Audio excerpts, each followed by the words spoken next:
مرتبہ میں نے حوالہ دیا ہے مولانا سید حامد میاں رحمہ اللہ کا. انہوں نے ایک دفعہ مجھے بتایا تھا کہ احادیث میں جو قرب قیامت کے حالات و واقعات کی پیشن گوئیاں ہیں ان میں یہ ہے کہ وہ جو آخری جنگ ہونی ہے جو کہ دجال کے خلاف ہوگی مسلمانوں کی، اور جس میں کہ حضرت مسیح علیہ السلام کا نزول ہوگا، جس کے سلسلے میں اس سے پہلے ایک جنگ ہوگی بہت خوفناک، بہت خوفناک. اور عجیب الفاظ ان کے یہ تھے کہ اس میں ایک طرف مسلمان اور عیسائی اور یہودی تینوں ہوں گے. یہ بات سمجھ میں نہیں آتی تھی کہ مسلمان اور یہودی ایک جگہ کیسے جمع ہو سکتے ہیں.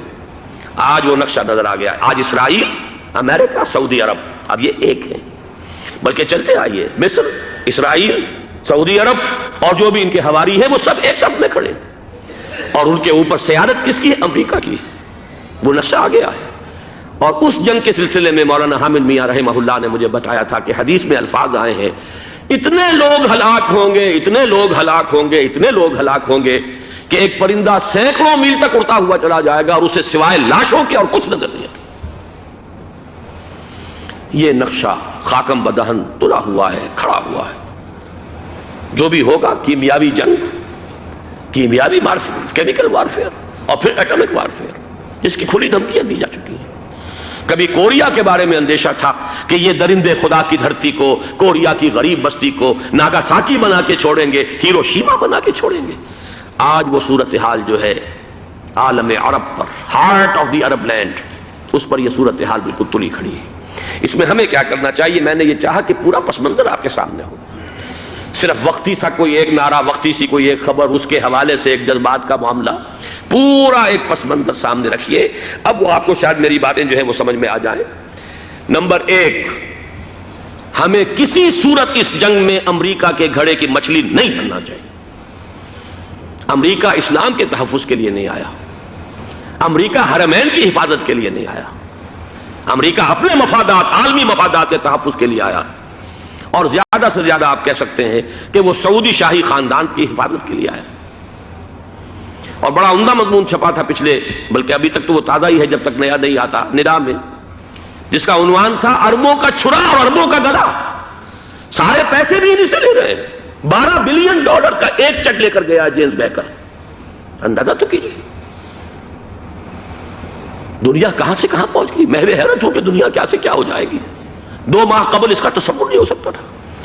اتنی بڑی قوت امریکہ کی، تباہ کن قوت، اور جمع ہو جائے گی عرب کے اندر. لیکن یہ کہ وہ کاسٹ بھی اربوں ہی کی ہوگی، انہی کا چھرا، انہی کا گلا. ہمیں کرنا یہ چاہیے، اللہ تعالی ہماری حکومت کو، ہمارے سیاستدانوں کو، ہمارے ذمہ دار لوگوں کو ہدایت دے. وہ امریکہ کے گھڑے کی مچھلی نہ بنے. اس کے تحفظ کے لیے یا شاہی خاندان کی حفاظت کے لیے بہت کچھ انہوں نے عیش کر لیے، کافی عیش کر لیے. باقی یہ کہ اب جو کچھ ہونا ہے وہ ہونا ہے. حرمین شریفین کو تو خود عرب کے لوگ کہتے ہیں کہ کوئی خطرہ نہیں ہے. سارا جھگڑا تو وہ تیل کی دولت کا ہے. وہ تیل کی دولت جو ہے وہ شمال مشرقی کونے کے اندر ہے. بلکہ یہ کہ جو رد عمل پیدا ہوا عالم اسلام میں اور سعودی عرب میں، خود اس کے مذہبی نوجوانوں میں امریکی فوجوں کی آمد کے خلاف اس کا جواب دیا گیا رابطہ عالم اسلامی کی طرف سے کہ یہ جو بھی جنگ کا محاذ ہے، جو فوجیں ہیں، یہ حرمین سے تو 1500 کلومیٹر دور ہیں. تو حرمین کو تو کوئی خطرہ نہیں ہے. خطرہ ہے امریکہ کے عالمی مفادات کو. آج آپ کو معلوم ہے دنیا 2 طبقوں میں بٹی ہوئی ہے، دی رچ اینڈ دی پور.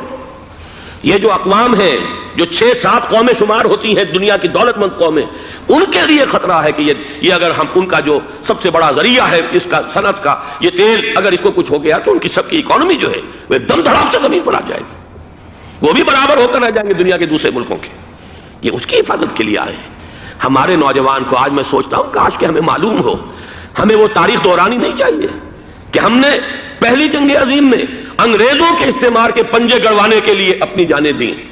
پنجاب کا نوجوان، پنجاب کا مسلمان سپاہی بھی جا کر LNB کو قبضہ دلوانے کے اندر اور بغداد پر قبضہ کرانے میں اس کے تعاون کیا، اس کی مدد کی. کیا آج بھی وہی تاریخ اپنے آپ کو دہرائے گی؟ آج ہم